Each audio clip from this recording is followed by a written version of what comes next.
walking towards us. Wait, do you want to leave? If you look, the guy is not walking toward you. Oh. I think I put my hand on his shoulder then, and I'm like, "Are you okay?" Yeah. He's getting closer. And he's not. Hey? Yeah. I think I'm like, maybe we should just go. Could be a runaway. He's like freaking out. Runaway is volatile. Is -1, so 7.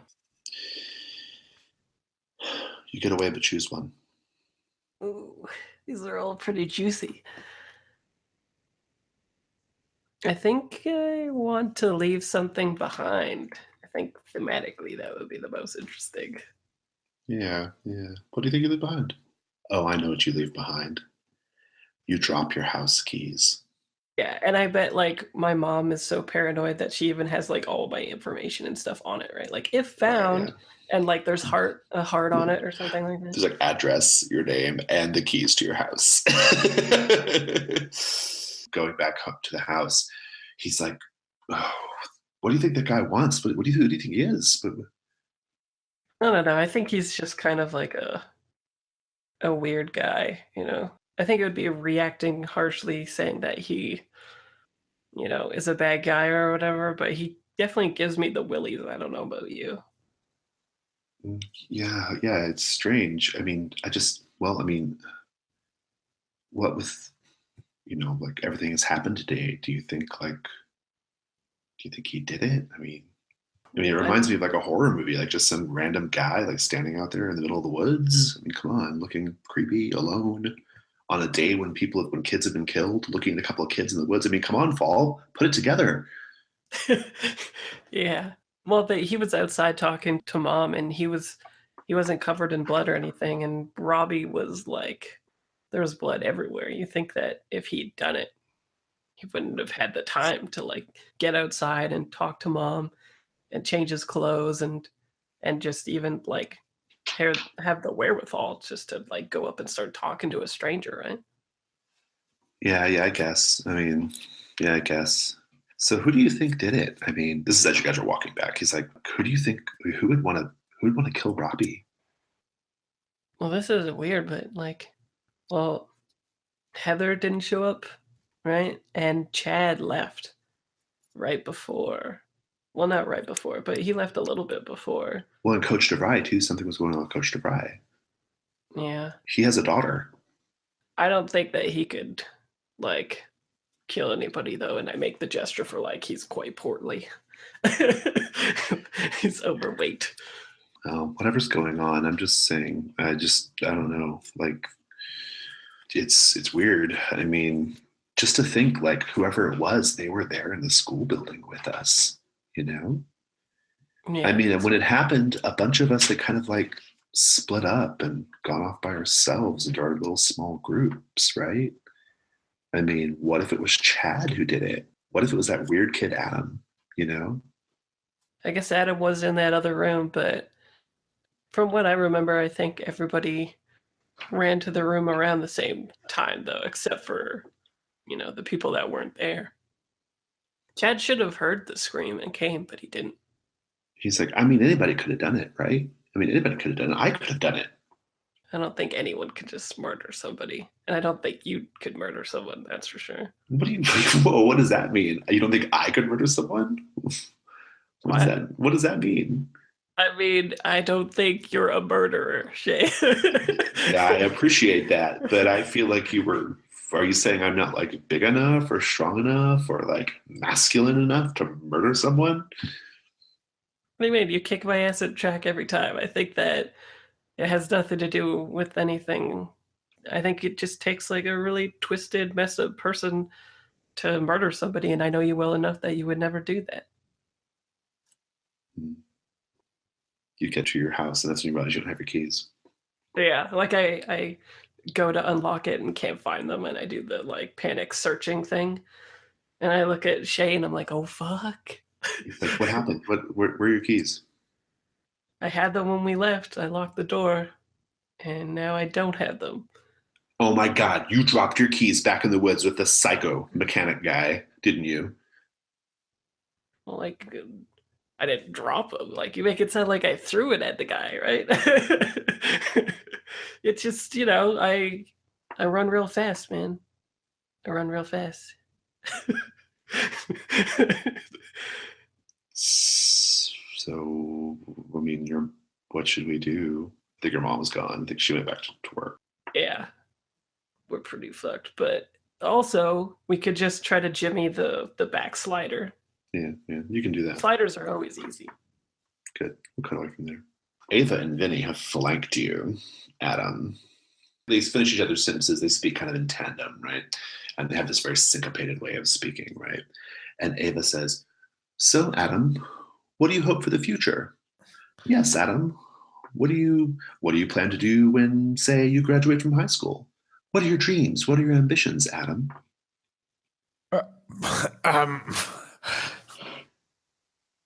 I never thought about that too much. Don't you think you should have thought about it by now? I mean, you're a junior in high school. Yeah, I'm kind of figuring stuff out at the moment. Ava says, "I think I've got it figured out, Adam." I don't. How to do, man? I think, well, let's just say there are some people in this world who are takers. Yes, that's right, Ava. There are some people in this world who are takers. They take, they grab, they covet, they hold tight, they possess, they own, and they never ever let go. Okay. So is it a good or a bad thing? And some people just want to be taken. Isn't that right, Ava? Yes, Vinny. Some people find completeness, happiness, self-satisfaction, self-realization. So do you guys have a bathroom? There'll be plenty of time to go to the bathroom, Adam. Okay. There's not much time left to figure out what you want to do for the future. Okay. I guess it's those are your priorities. Oh, Adam, Ava says, "I've seen people like you before. I know people like you." Oh, okay. And she stands up to where, like, if you wanted to get up, she's kind of like blocking you, right? Yeah. And Vinny says, "So why did you come to talk to our daughter again? Did you feel compelled to come here?" I guess I wanted to come here, if that's what you're saying. Yes, Ava says, "He wanted to come here. It's the first time, perhaps, that you've expressed a strong, self-motivated desire." I guess. No. Well, there's a party later today, so that's why I came over to talk about that with Julia. Okay. And then Vinny smiles and says, "A party. Of course. Of course." And they like ease up a little bit. And then they sit down next to each other. Like Ava sits down next to him. And they get really cozy, like really close and cozy to each other. So kind of like, about that bathroom. Ava says, "It's right over there, down the hall, Adam. You go ahead. You use the bathroom." Okay, I use that as an escape. Are you still going to stay in the house, though? Or are you going to of course. Yeah. Is Julia's room in the same hallway? Sure. Yeah, I want to take a peek inside her room. Julia, what's your room like? Oh, my collection is much bigger than what I carry with me all the time. So there are like capsules all over the place, like at one cupboard, one big cupboard. And otherwise, I have a strange collection of people with great haircuts, like what I consider a great haircut. That's exactly the haircut our dear Adam has. And these are pictures, I guess, or? Yeah, like from VIPs, like pop stars and so on, but like who runs around like that in the 80s? But yeah. So I love this. So you're looking at this wall of pictures of people who they look a little bit like you. At the very least, they have your same haircut. They look strangely like you. Yeah. And I think that's when Ava, you realize, is standing over your shoulder, and she says, "Our daughter has very, very particular tastes and desires." Yep. That's what I was thinking as well. I wasn't thinking about serial killer collections at all. She says, "Serial killer. My gosh, how that's a bit melodramatic, Adam. It's more like I said earlier, some people in this world know precisely what they want, and they go out and they get it. I think you should keep your cool." Yeah. What do you want? What are you afraid will happen?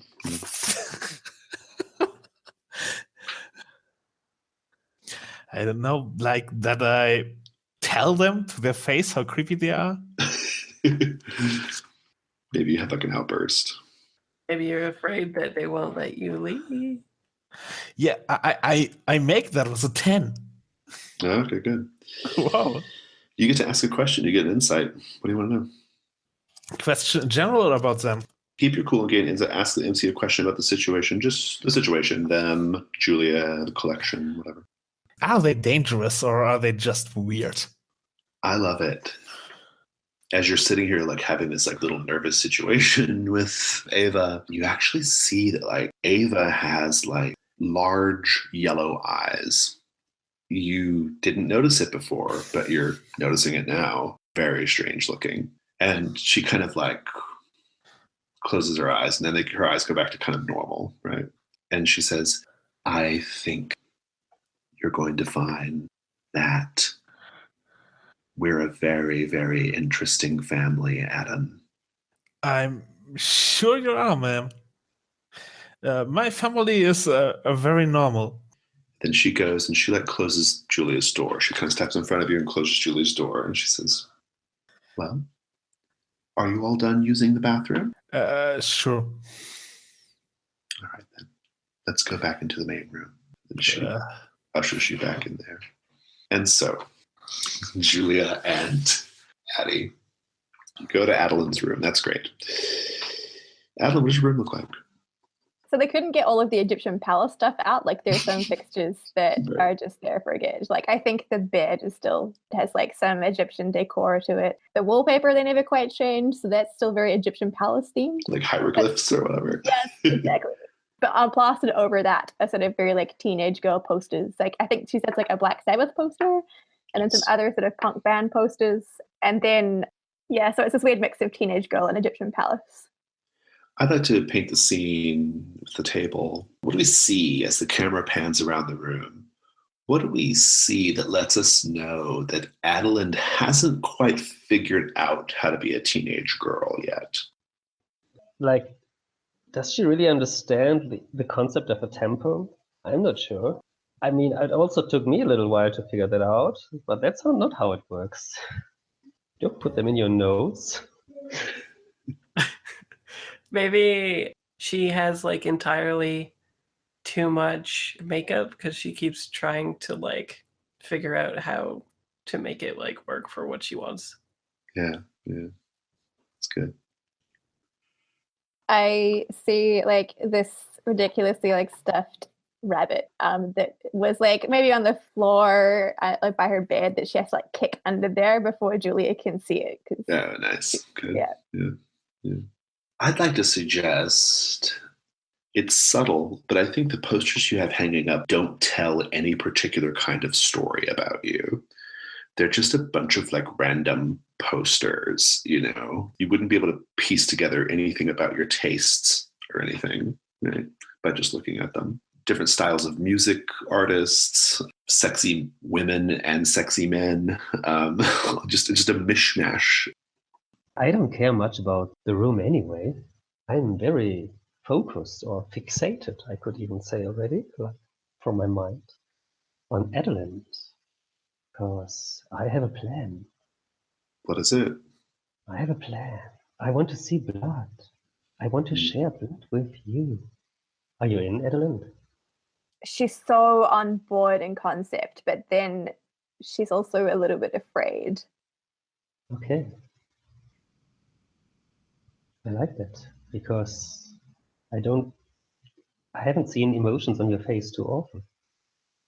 Yeah, this is one of the few times, like usually she's very collected, and this weekend has been quite a marked shift in a display of emotions from her. So Before you change your mind, I jump forward. I have a blade in my hand. I push you against the wall. I have this blade is pushing against you and against me, and both our arms press against the wall. My face comes closer and closer to you.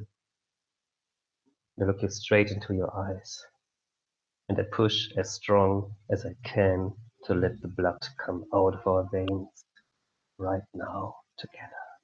You and me. They want to do this so hard that it counts as a lash out physically. Oh, I like it. I think rather than lash out physically, I'm going to custom move it. I think this is pretty dangerous what you're doing, and you're acting passionately and impulsively. I think what I want to happen here is the roll will determine whether you go too far or not, right? So I think going too far could be the danger here, right? And so I think what I want from you, Julia, is I want you to roll plus cold. On a 10 plus, you get your desired outcome. On a 7 to 9, I think you're going to hurt Adelind. On a miss, I think you accidentally kill Adelind. Well, That sounds 4. good. Yeah. The good thing is, I want to push her to 4 harm anyway, with all the strings I have on her. I like it. So, in which case you don't need the roll. So you can spend strings to increase harm? Yes. Yeah. Oh, I didn't know that. You just need to get 1 harm out of the other one, and then you can ding, ding, ding, ding. Well, let's roll it. I mean, if you get a 10 plus, you'll get. Roll it. Yeah. If you get a 10 plus, you'll get whatever you want. Which if you want Exactly. to kill her, you'll On a lose. miss, Yeah. it's always bad. We know that. It's a 5 plus 2. It's just a 7. You're going to inflict 2 harm, but if you want to increase it, if you want to spend 2 strings, you can go straight to 4. I go straight to 4, and if that is the case, I still have 1 string left, and with this 1 string left, I want immediately in this very tense moment, before she probably enters her darkest self, I want to give you a condition, and you can decide if you're in love with me now, or if you hate me now. Like for all intents and purposes, you're killing her, even though she's not going to be, dead Yeah. permanently. But My arm is pushing against hers, and the blade is deep into our flesh, in our veins, and blood is coming out and dripping onto the floor like a river. what if I told you that Adelind's blood is not red? In that very moment, I realize that in this moment will change me probably more than it changes her. What if I told you that your blood, you suddenly realize, is not red? Then I know what I just thought is true. I'm one of hers. I belong to her. The question for her remains if she still belongs to us. Adelind, what are you thinking right now? She's killing you. Oh my god. I don't think there's much going through her brain beyond just like the sheer pain that is coursing through her body right now. And I think like at most she sort of lets out one of those like, it's not a scream, it's not a gasp, but that kind of like choked like, oh my god, like this hurts. And I think betrayal, like I think she's sort of coding this as like, I've let you into my secret safe space, and this is like a little bit outside of what we'd agreed. So I think that's what's going through her head right now. I like it. I'd like to just push forward and like say that Adelind, for the time being at least, you collapse, right? You collapse in a heap, as if dead, right? Your blood pouring out into the carpet. And you're just kind of standing there, right, Julia, like having done this thing. And Julia, from behind you, you hear,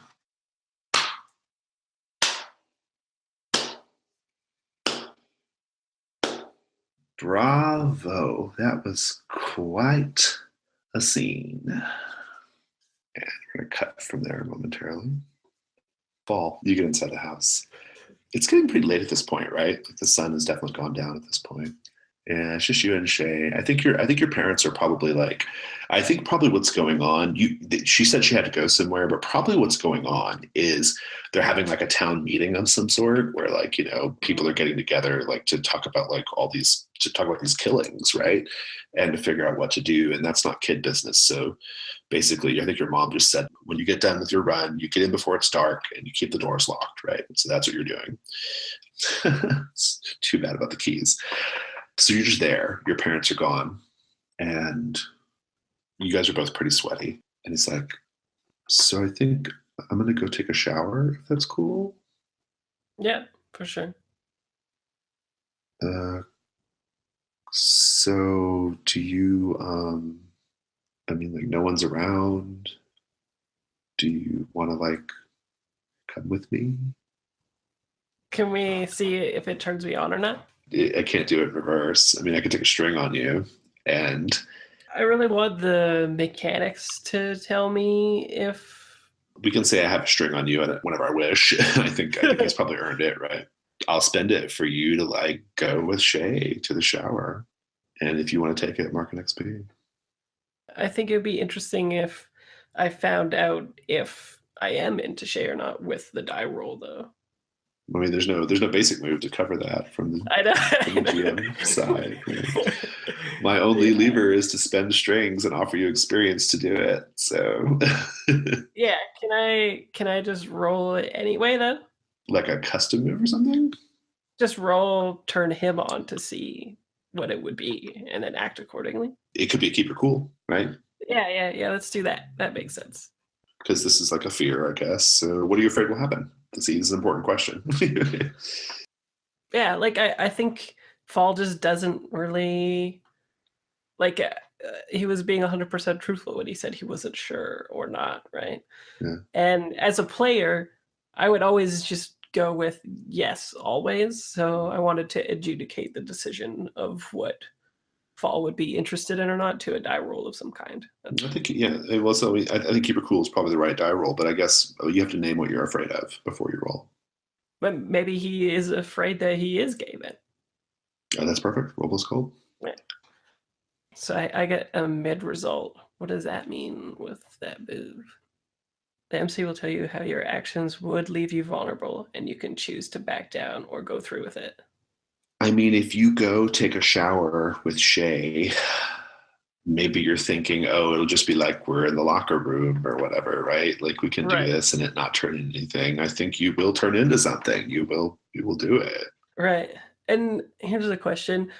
Do I, like, as Fall, do I know kind of what my parents are like think on the subject? Like, would they be like, I imagine it's the kind of subject based off what we know about your parents. It's probably the kind of subject that has literally never come up.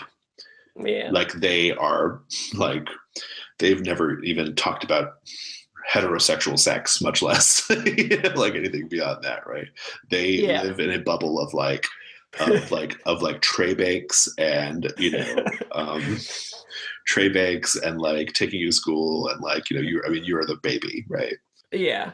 I think we're gonna go do it then, and then he's just like, I don't think Fall's really had to deal with any adversity whatsoever his whole life, right? Yeah. But I think maybe, I think he's like a little bit worried about what this means for him and what it will mean for his parents. But based on what we've seen with him and Shay already, it like kind of seems like they're super into each other anyway. So so I think he's gonna go. I imagine it's probably like a really tender thing, right? Like I imagine it's like a really like sweet, tender thing. It's probably not even anything like, it's probably just like kissing, right? Like it's not anything, like beyond that. But I think that's enough, right? Like you're in the shower and like you just start to like, touch each other and like, kind of do your thing. And it's just very like sweet and like almost innocent, right? Mm-hmm. What's your sex move? Oh, yeah, right. Whoever you have sex with smells like you afterwards. If they face their peers before scrubbing it off, they mark experience, which is kind of funny because we're in the shower. Yeah. It's good. What's Shay's sex move? What playbook is he that? He's probably the neighbor, right? We're going to cut away for a minute. It's been a while, Adam, and Julia has not turned up. And her parents are sitting on a little love seat couch across the room from you. They occasionally look like they're considering you, and then they turn and they say something quietly one to the other, like they're sharing some secret, and then they go back to just staring at you really intently. Well, it's getting kind of late. Ava says, "Yes, it seems like Julia is not going to be home so soon after all." Yeah, maybe I should be going then. Vinny says, "Hey, we've been thinking. Okay. We are currently engaged in a very, very interesting experiment." Yes, a very interesting experiment. We want to know if you'd be interested in meeting a friend of ours. Probably not, but It won't be but a minute. so you had someone here the whole time? Oh, goodness, no. Well, he comes and goes. I can't say I'm We're very, very interested in collecting a lot of rich data. Yes, a lot of rich data. So what is the experiment about? And they look at each other, and a little smile passes across their lips, and they turn back to you. It's very exciting. Yeah, so what is it about? And they both stand up and they say, "Come with us." And then they turn and they go into a back part of the house. As they turn, I go out the door. Run away. Yeah, they are monsters too, and this day is a nightmare. So that's 9. That's an 11. Nice. You get away to a safe place. Where do you go? That's a good question. Is the party already going on? Yes, the party is a thing. Of course, I'm going to the party. Better than going home. Indeed, indeed. Back in the room, back in Adeline's room, Julia, you're standing there with an older woman wearing a trim, two-piece women's suit, black with a blouse, her clearly dyed blonde hair, and she's got a tumbler of some kind of amber-colored liquor in her hand and a cigarette, and she says, "Oh, I'd get in a lot of trouble if the fire inspector knew I was smoking in here. But it's my place, right? I mean, surely those rules don't apply to my own property." Our place. They picked the cigarette out of her hand.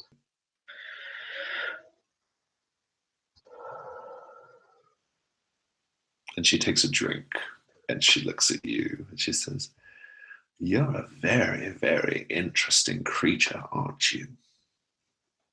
Mind you, Adeline's dead, bloody dead on the floor. "Eleanor told me I should come have a look. Glad I got here when I did." They'll nod over to Adeline. This doesn't have to be the end. Oh, don't worry about her. Not yet. If she had been stronger, if she had been more invested in this family's future, she wouldn't have let something like that happen to her. But despite her utter uselessness, she did bring you into our lives, and that's very, very interesting to me.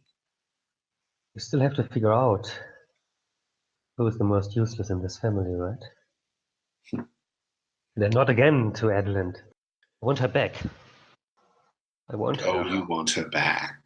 Are you in love with her? Is that what's going on?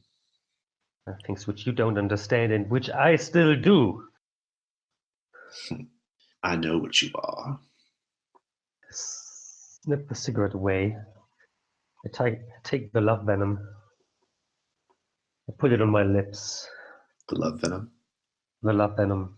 I don't know what is in there. It is called love venom, but what does love venom means? Love venom. I don't know. I don't care. It has to work because it's the only chance I still have. And with this venom on my lips, I want to give Adeline a kiss. She says, no. You've got it all wrong, dear. It's a venom, not a potion. She pulls you close into a kiss, and she bites your lower lip until it bleeds. She just bites it really hard. And then she says, there you go. Get it going in your bloodstream, sugar. And I start breathing heavily back what she expects from me, because this is what I have learned, and this is what I will give her. My family is all about power. I know what she's talking about. I'm trained on this. And when somebody superior to you asks you, you have to honor that demand, or you will die sooner or later. I want to turn her on by giving her exactly what she wants. Roll it. She's probably feeling turned on. Yeah, I'm terribly bad at that. -1. But I get a 9. 7, 9. Give you a string or choose one of the reactions. She says, oh, little girl, you are very, very fascinating to me. You are a monster. You're a monster and I love it. And I want you to be my monster. All right. Give her back to me. I have something to do. She's my generation. And she kneels down and she takes her fingernails, her long pink, like she's got bubblegum pink fingernails, and she digs those fingernails like really hard into Adeline's scalp near the hairline. Like she just digs it like until they start to like bleed, and you hear like a sickening kind of tearing sound. And Jacqueline, that's the mother, she begins just peeling Adeline's skin from the forehead down, peeling it right off her face.